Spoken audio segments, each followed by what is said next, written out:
déluge. Parce que je crois qu'il faut aussi aborder des messages qui parlent des choses scientifiques, qui montrent que la parole de Dieu et la science vont main dans la main, parce que le même qui a bâti le livre, c'est le même qui a bâti le monde. Et il n'y a pas de contradiction entre les deux, et vous allez le voir d'une manière évidente. Alors, juste avant qu'on aille dans le message, on va tourner dans 2 Pierre chapitre 3, et puis après que j'aurai fini la lecture, je vais juste demander à ce qu'on éteigne les lumières pour que ça soit plus clair encore le visionnement. Alors, 2 Pierre chapitre 3, verset 1. Voici déjà, bien-aimés, la seconde lettre que je vous écris. Dans l'une et dans l'autre, je cherche à éveiller par des avertissements votre saine intelligence, afin que vous vous souveniez des choses annoncées d'avance par les saints prophètes et du commandement du Seigneur et Sauveur enseigné par vos apôtres. Sachez avant tout que dans les derniers jours, il viendra des moqueurs avec leur raillerie et marchant selon leur propre convoitise. Ils disent, où est la promesse de son avènement, car depuis que les pères sont morts, tout demeure comme dès le commencement de la création. Ils veulent ignorer, en effet, que des cieux existèrent autrefois par la parole de Dieu, ainsi qu'une terre tirée de l'eau est formée au moyen de l'eau, et que par ces choses le monde d'alors périt submergé par l'eau. Alors, quand on parle du déluge, quand on parle de Dieu, de toute façon, tout simplement, il y a des moqueurs. Et ça, c'est un débat actuellement qui fait rage depuis au moins un siècle sur la question du déluge, parce que une des choses que les scientifiques ne veulent pas reconnaître, ils veulent reconnaître des déluges locaux, mais leur grand combat, c'est de ne pas reconnaître un déluge universel, parce que ça nous rapproche drôlement de ce que la Bible dit. Alors, c'est ce qu'on va voir ce matin, qu'il y a eu effectivement un déluge universel qui est sans nul doute, et que ça confirme ce que la parole de Dieu dit. Alors, on va regarder ça. Je vais vous emmener différents éléments qui confirment cela. Et alors, c'est ce on veut voir ce matin. Parce qu'il y a des moqueurs, il y a des gens qui se moquent de notre foi, il y a des gens qui veulent mettre en opposition Bible et foi, alors qu'il n'y a pas d'opposition. Mais on ne croit pas au déluge parce que la Bible seulement le dit. Ça pourrait être suffisant parce qu'on croit que c'est vraiment la parole de Dieu et qu'elle ne se trompe pas. Mais on va voir que on est capable d'argumenter sur le même terrain que n'importe qui d'autre avec la science. On a des scientifiques qui croient à ces choses-là, qui sont convaincus de ces choses-là, et je pense que leurs appuis sont beaucoup plus solides que les appuis que les gens du monde ont. Et c'est ce que nous allons voir ce matin.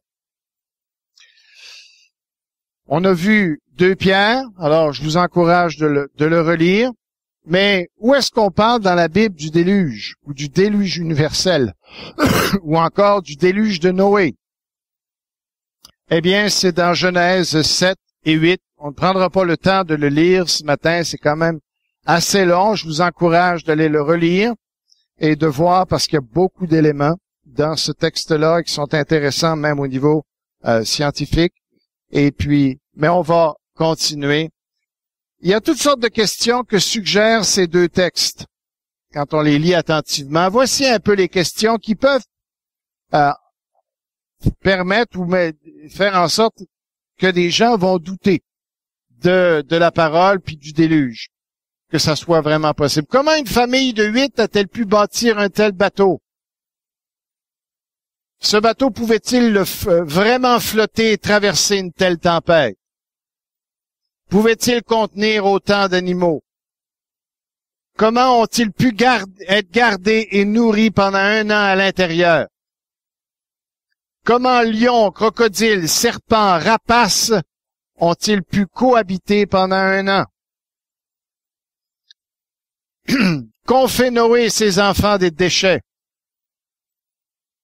Comment ont-ils pu rentrer dans l'arche 2 par 2? A-t-il pu pleuvoir pendant 40 jours, nuit et jour? Comment les montagnes ont-elles pu être recouvertes? Ça paraît incroyable. Mais il y a d'excellentes explications et vous allez voir un peu plus loin. Réponse. Il y a 3 domaines de réponse. D'abord, il doit y avoir eu miracle, c'est-à-dire intervention de Dieu. On ne le nie pas. Ça n'explique pas tout. On n'est pas en train d'évacuer des réponses logiques et scientifiques par le fait qu'on prétend qu'il y a eu miracle. Mais effectivement, dans Genèse 7 et 8, il y a eu intervention de Dieu. On peut aller voir, si vous voulez, les versets qui sont là, Genèse 6.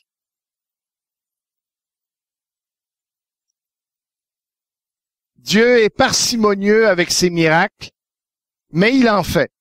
Et on n'a pas honte de croire qu'il fait des miracles. Pour nous, c'est pas quelque chose d'impossible, puisque Dieu a créé le monde.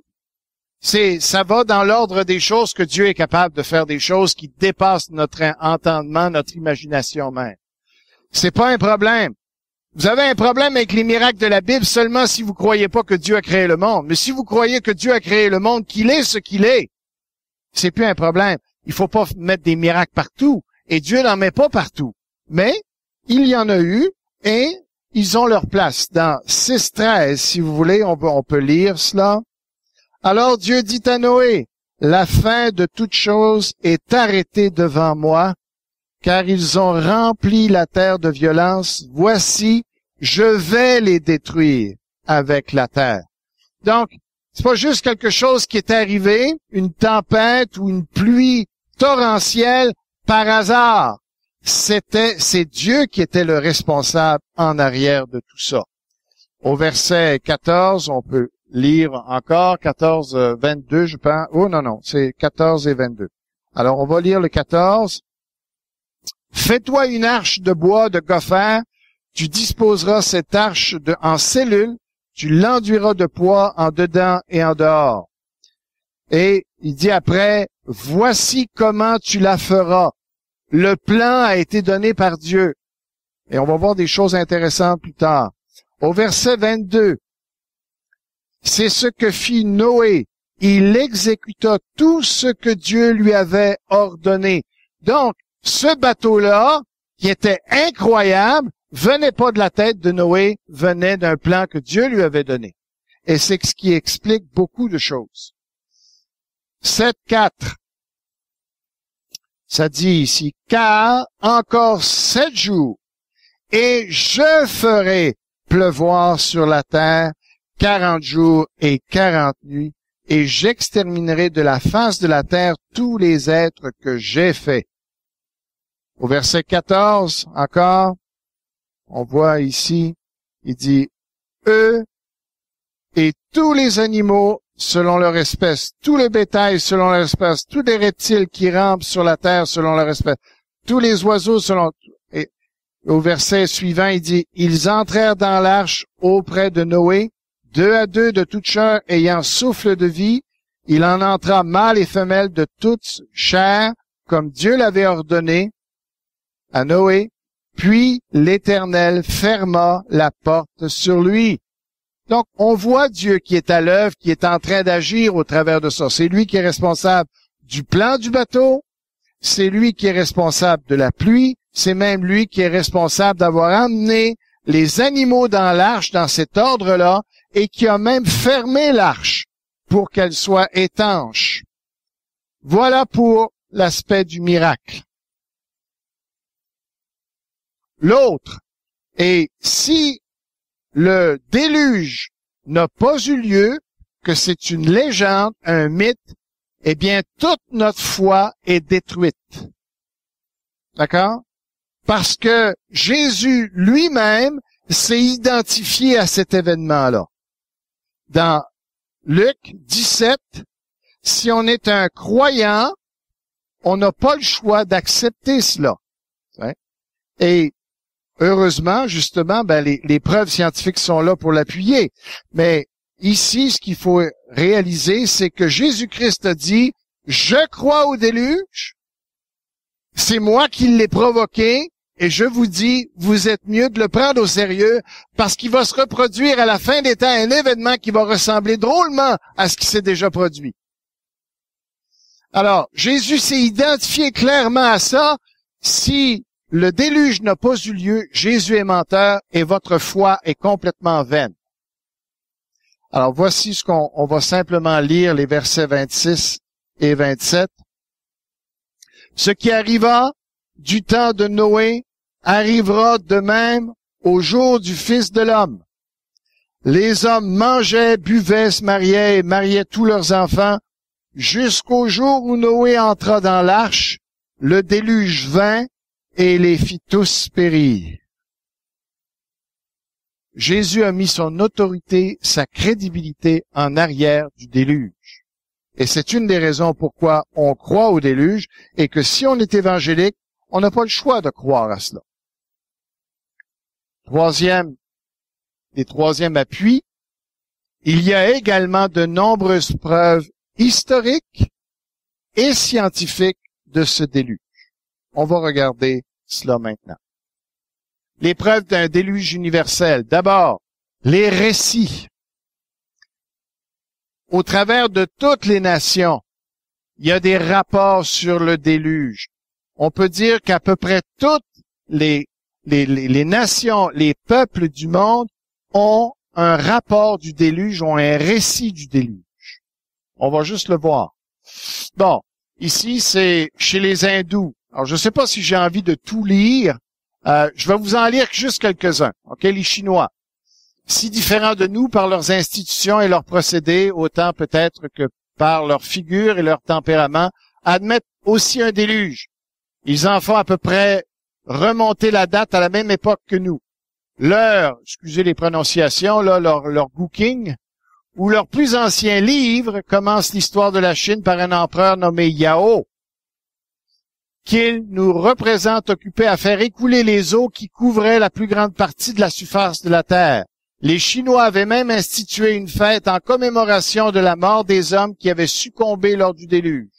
Cette fête, célébrée également par les Japonais vers la fin du mois d'août, avait le même but comme, et comme la même origine.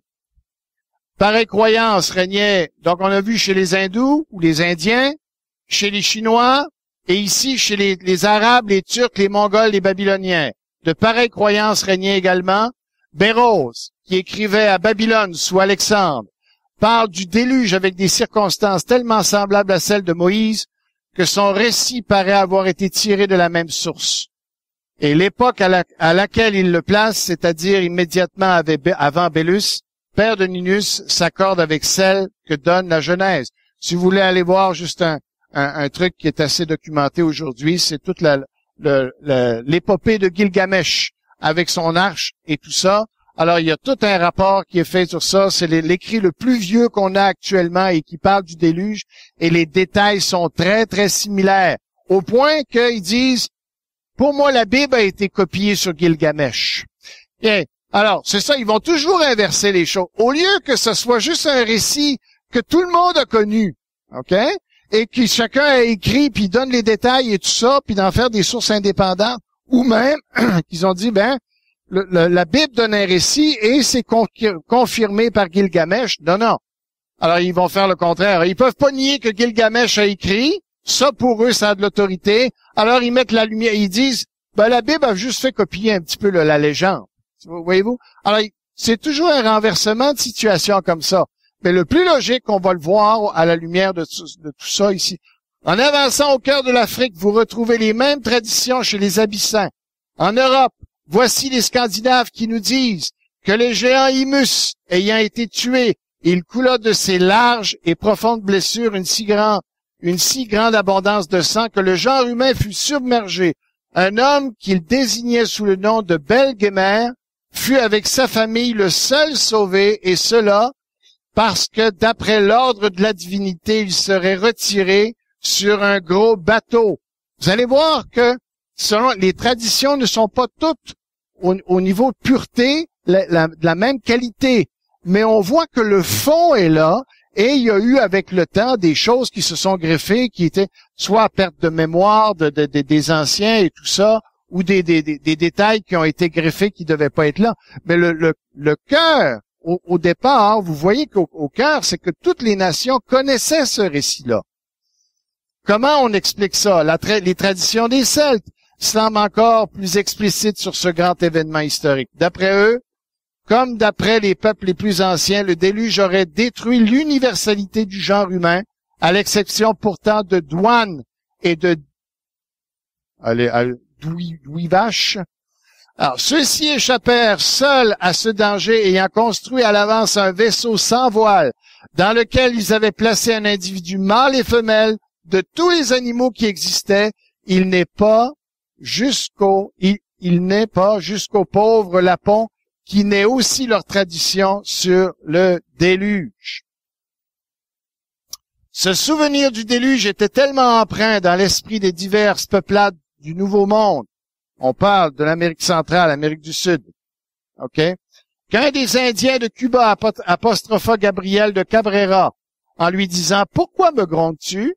Ne sommes-nous pas tous frères? Ne descends-tu pas comme moi de celui qui construisit le grand vaisseau, qui sauva notre race? » Même idée chez les sauvages de l'Amérique septentrionale. Nous autres, nos Indiens. Ainsi, le souvenir du déluge et des crimes qui l'ont attiré s'est conservé dans la mémoire de tous les peuples.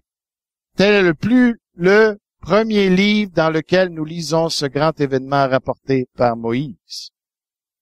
Alors, le point, c'est comment on explique que toutes les nations parlent de cet événement-là.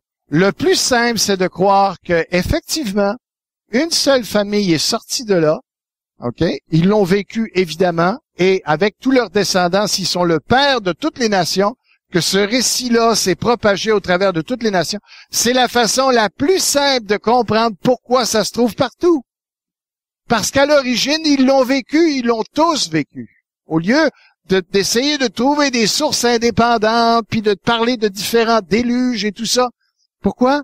Parce qu'il y a le but, c'est d'empêcher les gens de croire. Vous avez vu, le combat, il est spirituel, il n'est pas scientifique. C'est que si on admet un déluge universel, eh bien, tu as une décision à prendre devant Dieu, mon ami, parce que Dieu a détruit l'univers, ou a détruit la terre. Pourquoi? Parce qu'il était fâché contre les hommes à cause de leur comportement. Et si ça, c'est vrai, eh bien, est-ce que ça se pourrait que Dieu soit pas encore content de nous et qu'il nous avertit encore et qu'on a une décision à prendre? Ça, les gens ne veulent pas entendre parler de ça. Alors, ils vont trouver tous les moyens, toutes les excuses pour continuer à vivre leur vie comme ils la vivent, parce qu'ils ne veulent pas faire face, ils veulent pas changer, ils veulent pas se repentir. C'est bien plus simple de chercher à critiquer les choses plutôt que de se ranger aux évidences. Il y a des raisons pourquoi les gens ne croient pas, et ce ne sont pas des raisons scientifiques. C'est des raisons morales. Preuve du déluge. Deuxième, le bateau de Gilgamesh. Voici, ils l'ont reproduit. Ils ont trouvé le récit de Gilgamesh, les tablettes, les plus vieux écrits qu'on a du monde en langue cunéiforme. Alors, dans ce récit-là, il y a tout ce récit-là de Gilgamesh, qui est finalement notre Noé, qui est rentré avec sa femme, ses trois fils, et leurs femmes, qui sont rentrés dans le bateau. Même histoire. Et il y a des scientifiques, des ingénieurs, qui ont repris le récit, parce que le récit de Gilgamesh a plus d'informations au niveau de la structure du bateau dans lequel il est, avec des détails. Ils se sont donné comme défi, ils vont dire, on va le construire, ce bateau-là, on va voir s'il flotte, on va voir si c'est un vrai bateau. Ils ont repris les mesures, ils ont mis plusieurs ingénieurs là-dessus, et c'est ça que ça a donné. Ils ont bâti ça sur le rapport et ils l'ont essayé, le bateau, et il flotte très bien, c'est pas coulable. va dire, tu peux avoir mal à la tête parce qu'il tourne, tiens, mais il est pas coulable, tiens. Et ça marche, l'affaire. Et il est au British Museum maintenant. Tu peux aller le voir, si tu veux. Ils l'ont reconstitué sur des tablettes de 4000 ans. C'est quand même pas mal. Mais le vrai bateau, c'est celui-ci. Au lieu de le présenter comme quelque chose que dans les dessins animés, là, hein, ça a l'air, c'est justement, l'idée, c'est d'avoir l'apparence que, c'est un bateau d'enfant. Voyons donc. C'est pas vrai, ça, c'est une légende, c'est un mythe. Mais il y a un message qui est passé au travers de ça. Mais quand tu présentes ça, un bateau comme ça, tu dis, wow, il est pas mal plus respectable, celui-là, que quand tu as des éléphants pour percher sa cheminée en haut de l'autre. Non? T'sais? Alors, c'est ça qui ressemblait le bateau de Noé. Puis ils l'ont essayé dans des bassins hydro. Ils l'ont soumis à toutes sortes de vagues, puis tout ça. C'est sûr, c'était un modèle réduit, mais ils l'ont fait dans les mêmes proportions. Puis on dit, ce bateau-là est pas coulable. Tu peux le renverser à 90 degrés, il va revenir en place. T'sais? Alors, ça, la façon qui a été construit et tout ça, ils ont dit, ce bateau-là, il n'y a pas meilleur au niveau de la flottabilité, OK? Comme bateau. Puis au niveau de... C'est impressionnant de voir, mais dans le fond, ça ne l'est pas. Parce que c'est Dieu qui a donné le plan. Peut-il avoir meilleur bateau? C'est-tu parce que c'est en bois? Avant le 19e siècle, les plus grands bateaux qui avaient été construits, qui étaient aussi... Le plus grand bateau, il y en a un qui a été construit. Ça, les transcontinentaux étaient faits en bois. C'est pas un problème avec le bois. Alors, puis la flottabilité est excellente. Puis le fait qu'ils l'ont couvert de bitume, de goudron tout le tour, c'est pour l'étanchéiser complètement. C'était ingénieux. Le bois dont il se servait avait une flottabilité extraordinaire. Alors, ce qui serait intéressant, c'est d'avoir une conférence d'un ingénieur qui va étudier les détails de ça, puis qui va nous les présenter dans tous les petits détails de cette construction-là. Alors, on a le bateau. Il semble que c'est un vrai bateau. OK? Alors, là, il y en a d'autres qui s'appuient sur l'arche retrouvée. Sur là-dessus, je vous mets en garde. Il y a toutes sortes sur YouTube, il y a toutes sortes de documentaires qui disent, bon, on a retrouvé l'arche, et puis il y a toute une nomenclature de morceaux qui ont été retrouvés, des alpinistes qui sont arrivés, ils ont trouvé une grotte, ils ont trouvé un morceau de bois, ils sont rendus là-dessus. Dans les villages, là-bas, il y aurait des traditions de l'arche sur le mont Ararat. En tout cas, ce qui est intéressant, c'est qu'ils le trouvent au même endroit que ce que la Bible en parle. Alors, ça. Mais ils ont trouvé des morceaux de bois. Mais là, je vous dis, puis il y en a qui tiennent. Bon, c'est ça. La dernière expédition, c'est une expédition de Chinois. Puis ils sont rentrés en dessous de la glace. Puis voilà un peu ce qu'ils auraient trouvé. Mais c'est fort probablement un canular. OK? Faisons attention avec cette affaire-là parce que ça reste que 4000 ans, hein? Je veux dire, le bateau, il a beau être bien fait, mais c'était du bois. Hein? Ça fait que ça serait pas étonnant qu'il reste plus rien. Alors, je veux dire, c'est pas nécessairement une preuve parce qu'on trouve pas le bateau que l'arche n'a pas existé. Hein? On se sent pas nécessairement obligé de ça. Alors, bon, juste faire attention avec toutes ces affaires-là. Mais moi, j'ai un de mes amis qui est allé comme géologue, qui est allé 3 fois sur le mont Ararat pour découvrir l'arche. Il l'a pas trouvé, OK? Il a vu des glaces, ils ont vu des choses au fond, une noirceur, mais qu'est-ce que c'était? Mais ce qui est intéressant, c'est qu'il a ramené des laves du mont Ararat qui sont spéciales. Parce que les laves, il a ramené ça à son prof à l'université à Montréal, et il a montré les laves, puis le professeur a regardé les laves et dit, « Où t'as trouvé ça? Sur le mont Ararat? » Ah ouais? Trouver ces laves-là sur le mont Ararat, il n'y a pas de bulle. Il n'y a pas de bulle. Lui, là, ce que ça voulait dire, là, c'est que c'est impossible. Pour qu'il n'y ait pas de bulle dans des laves, il fallait qu'elles soient profondément mises sous l'eau à une pression qui faisait en sorte que l'air ne reste plus dedans. Et c'est seulement si les laves ont coulé en dessous d'une masse gigantesque d'eau qu'on peut expliquer des laves comme ça. Puis le professeur était là puis il dit, j'ai jamais vu ça. Tiens, et il comprenait pas, qu'il trouvait ça, et il a vérifié plusieurs fois. Tu as trouvé ça sur le mont Ararat. Ça avait toutes les caractéristiques d'une lave sous-marine. Détail en passant. OK? Mais les traces du déluge. Alors voici ce que nos scientifiques disent. OK? Les scientifiques du monde. La préhistoire sous l'eau. Mathieu Perrault dans la presse. Voilà 14 000 ans. On s'accrochera pas dans les détails des dates.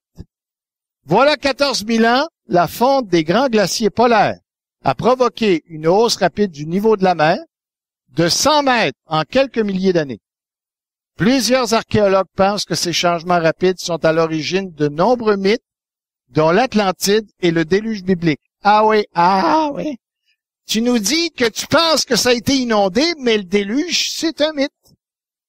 Je vais te dire, c'est juste une question de profondeur, là, parce que là, tu es en train de me dire qu'il y a un déluge, toi, ici, là.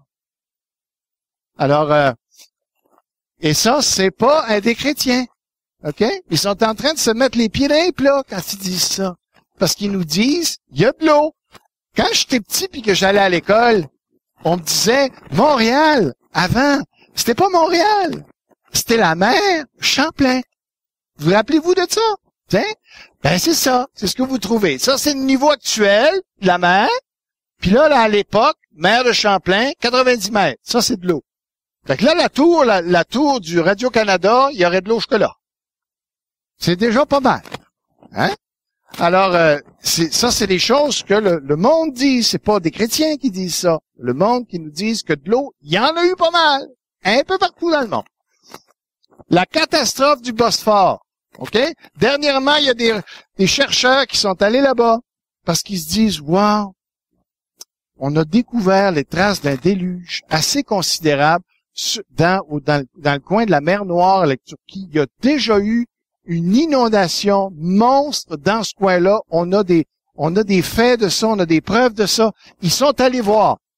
Alors, ils ont conclu. Il y a quelques 7500 ans, la rupture du barrage naturel formé par la langue de terre qui sépare la Grèce de la Turquie aurait provoqué un déversement brutal des eaux méditerranéennes dans le bassin de la mer Noire. Certains y voient l'explication géologique du déluge. Monsieur... Bon, voilà. Alors, c'est pas un chrétien encore là, lui. Alors, vous voyez qu'il a son hésitation. Il dit, oui, c'est vrai, ils ont pris des carottes. Ils ont été loin. Les carottes indiquaient pas plus que 7500 ans. Les gars, avec leur datation de carbone 14, puis tout ça, ils étaient gênés. C'est qu'à cette profondeur-là, on est supposé d'être à des millions d'années, pas des milliers d'années. Il y a quelque chose qui va pas. Mais c'était clair qu'il y avait eu un déluge là, considérable. Mais là, à force d'en avoir des déluges un peu partout, tu les mets tout ensemble, ça te fait un gros déluge, ça. Tiens, pas compliqué à voir. Bon. Les glaciers au pôle. Quand on veut regarder puis qu'on veut voir, on voit bien, ça en fait pas mal de flotte, ça. La seule différence, c'est qu'elle est gelée. Mais quelque part, il y a eu de l'eau là. Avant qu'il fasse fête puis qu'elle pogne en pain, il y avait de l'eau. Ça, c'est au pôle Nord. Tiens, ça en fait pas mal d'eau. Tiens, comment il y aurait juste eu ça? Il y a pas mal de monde qui peuvent se noyer là-dedans, toi pis moi. Pôle Sud, encore là, il en a pas mal. Tiens, wow! Tiens, là, ils paniquent aujourd'hui. Oh, nos glaces s'en vont, ils s'en vont. Ben oui, mais c'est parce que tu veux pas reconnaître que fais juste le tracé autour de du globe. Fais juste relier les deux pôles, là. Puis enlève l'équateur où ça a chauffé, puis là, t'es en train de voir que ça se recule. Mais ravance dans le temps avant. Tu vois pas qu'il y a une ligne autour de la Terre avec toute cette flotte-là qui entourait tout avant? Hein? Tu fais juste voir qu'aujourd'hui, ça se retire encore. Ben oui, ça chauffe au milieu, puis tranquillement, ça se réchauffe. Mais c'est sûr, ça tombe, ça se... Mais ramène ça avant. Qu'est-ce qu'il y avait avant? Il y avait de la glace partout. Pourquoi de la glace? Ah, ça, c'est la réaction entre avant le déluge, puis la suite du déluge, la transformation qu'il y a eu au niveau de l'hémisphère, qui a provoqué au pôle, ce changement de température. qu'ils n'avaient pas avant, parce qu'avant, c'était tout régulier. On a même trouvé la végétation en dessous des continents, sous la glace. Pourquoi? Parce qu'avant, c'était la même température partout. Mais quand ça a tombé par la pluie, il y a eu les coups de froid, il y a eu les changements de température qu'on a aujourd'hui, et ça a gelé. C'est pas si compliqué que ça à comprendre. Même eux-mêmes, ils nous disent, moins 20 000 ans, regarde, il y avait à peu près cette glace-là. Aujourd'hui, on est rendu là. Ben, peut-être tu te trompes, il y en avait peut-être plus que ça même. Puis mets les deux pôles ensemble, ça commence à faire pas mal de glace. Bon. Alors, de l'eau, on a des preuves qu'il y a de l'eau. Qu'il y en a eu beaucoup. On n'est pas en train de pousser les affaires, on n'est pas en train d'imaginer des choses. La réalité, elle est devant nos yeux, mais on veut pas la voir. Autre chose, les fossiles marins sur les sommets. Ça, c'est étrange en citron. Les fossiles marins, vous avez bien entendu, marins, sur les plus hauts sommets du monde. Veux-tu bien me dire qu'est-ce qu'ils font là? Ils ont-tu grimpé tout seuls là-bas pour se faire mourir en haut? C'est peut-être pour ça qu'ils sont morts en haut avec la montée. Non.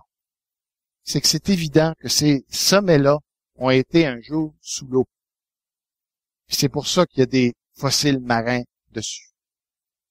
C'est ça que tu trouves sur les plus hauts monts actuellement. C'est ça que tu trouves. Des coquilles Saint-Jacques. OK? Des clams.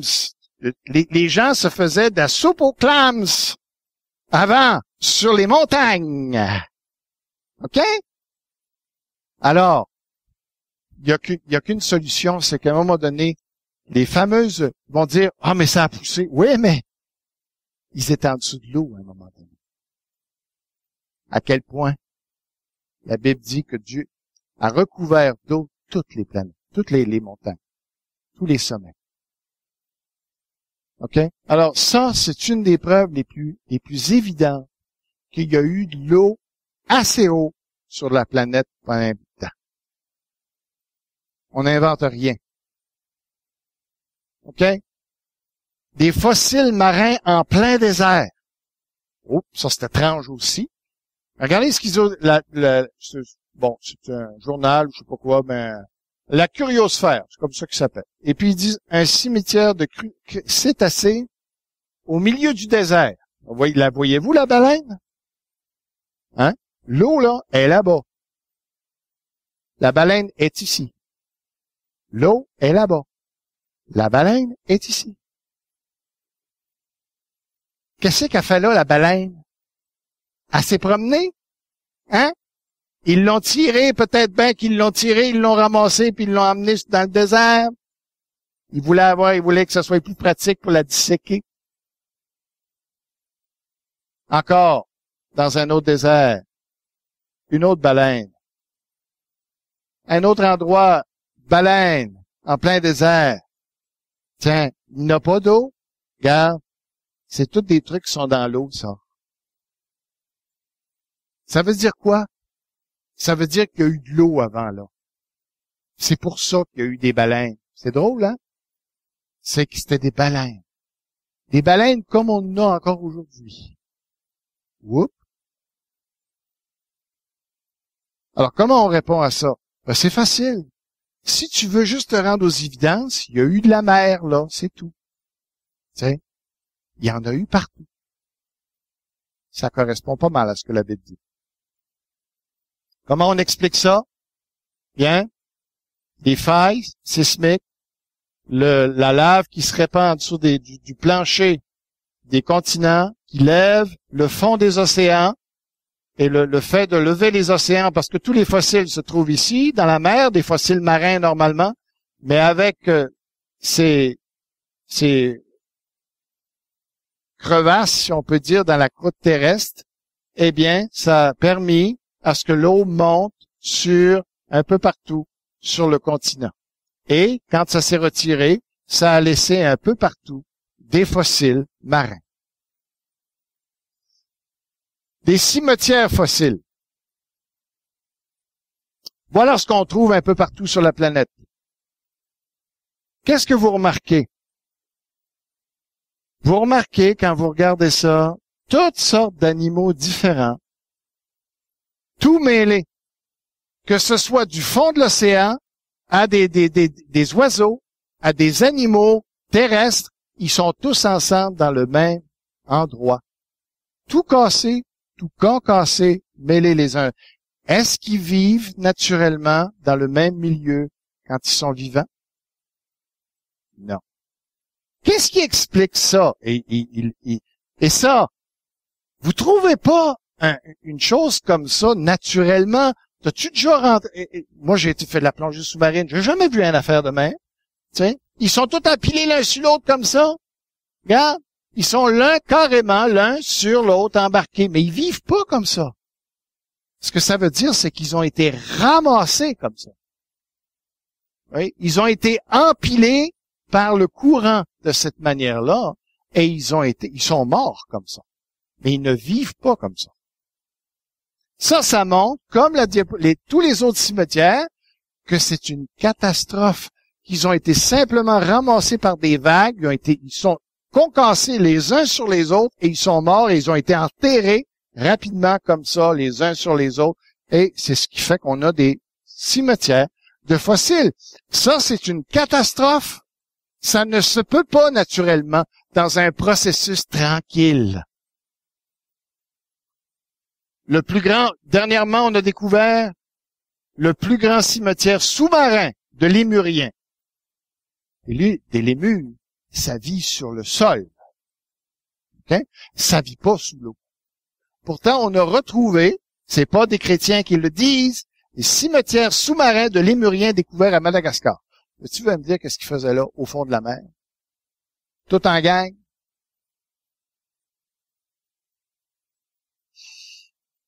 Des enfouissements extrêmement rapides. As-tu l'air assez rapide à ton goût? Regarde la face des gars.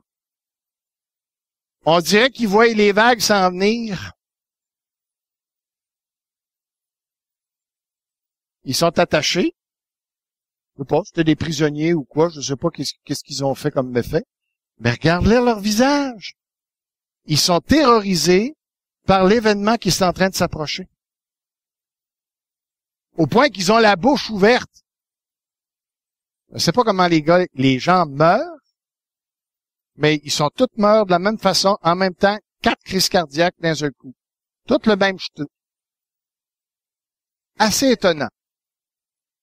Assez étonnant. Ça a l'air plutôt que 4 gars qui étaient bien en vie, jusque-là, puis là, ils ont vu les vagues s'approcher.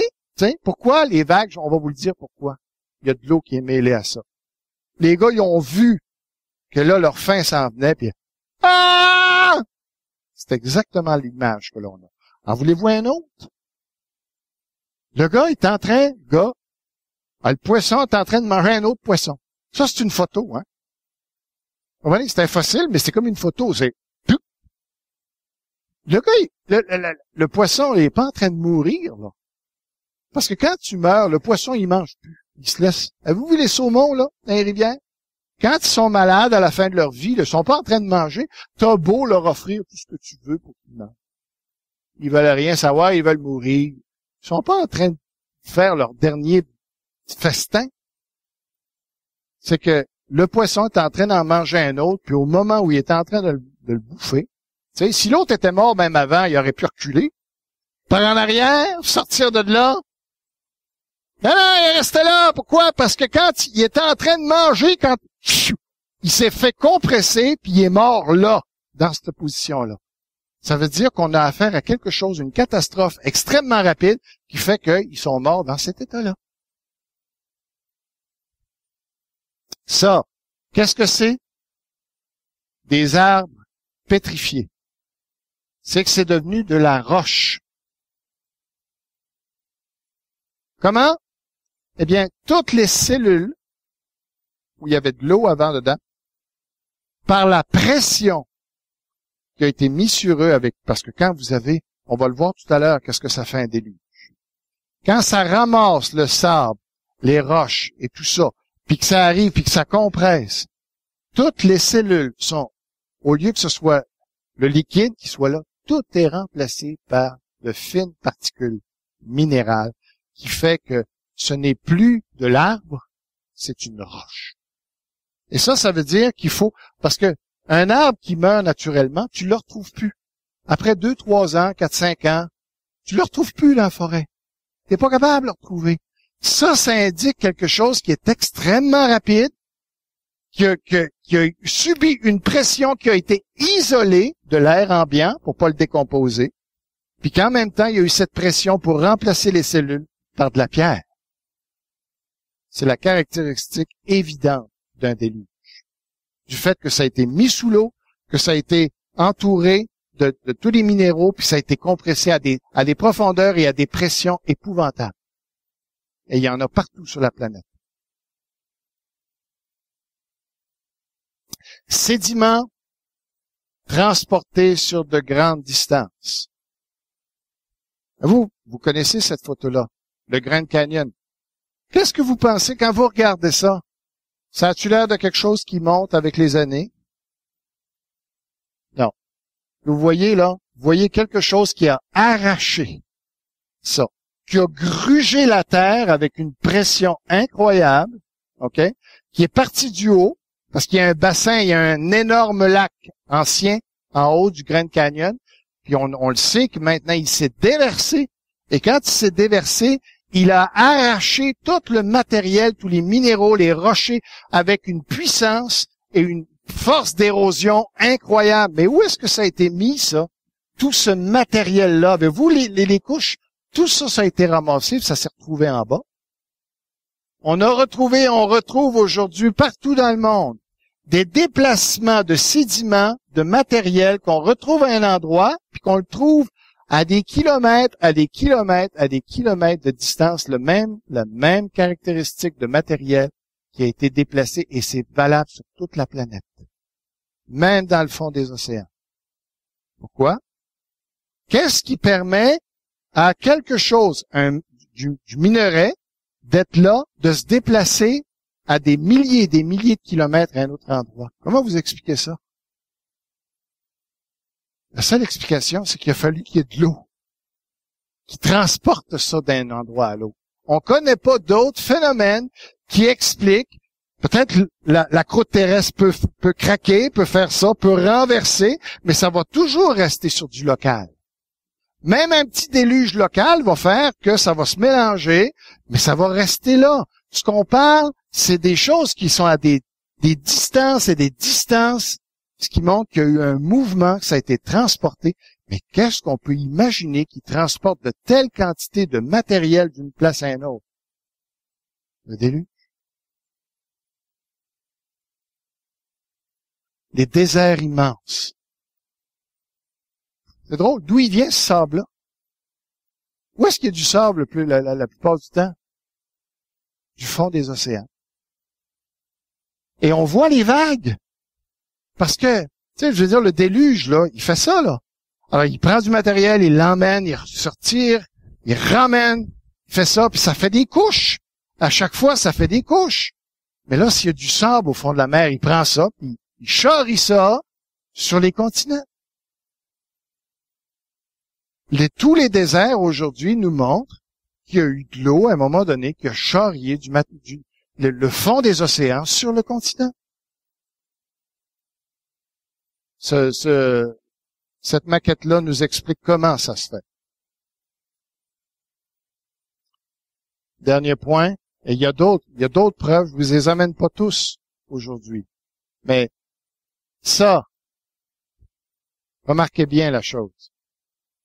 Qu'est-ce qu'on voit dans ça? Si on observe comme il faut. On voit des plis dans les couches sédimentaires. Mais qu'est-ce qui est fascinant? Mon épouse, quand on allait en Gaspésie, elle a regardé sur les falaises, vous les voyez très bien, les couches. Puis là, à un moment donné, c'est elle-même qui a remarqué. Elle a vu un truc qui faisait ça comme ça. Elle a dit, regarde, ça c'est la preuve du déluge. Moi, je regarde ça, je commence. Elle a dit, regarde, il n'y a pas de craque. Ça n'a pas fissuré. C'est évident quand tu y penses. c'est qu'il a fallu que ce soit mou, cette affaire-là. Mais si tu as des siècles, des millénaires de dépôts qui se solidifient, qui deviennent de la roche, qui sont plus malléables, t'essayes de plier ça, que ça fait. Tu vas avoir plein de cassures. Mais si toutes ces accumulations-là de dépôts se sont faites, et que pendant que c'était mou encore, pendant que l'eau était encore là, qu'il y avait du terrain humide, que là, il y a eu des mouvements en même temps à cause de la pression de l'eau sur la croûte terrestre, et qu'il y a eu des fissures, qu'il y a eu des mouvements de plaques tectoniques, et que là, ça a grouillé, là, ça a bougé comme ça, mais sans aucune fissure.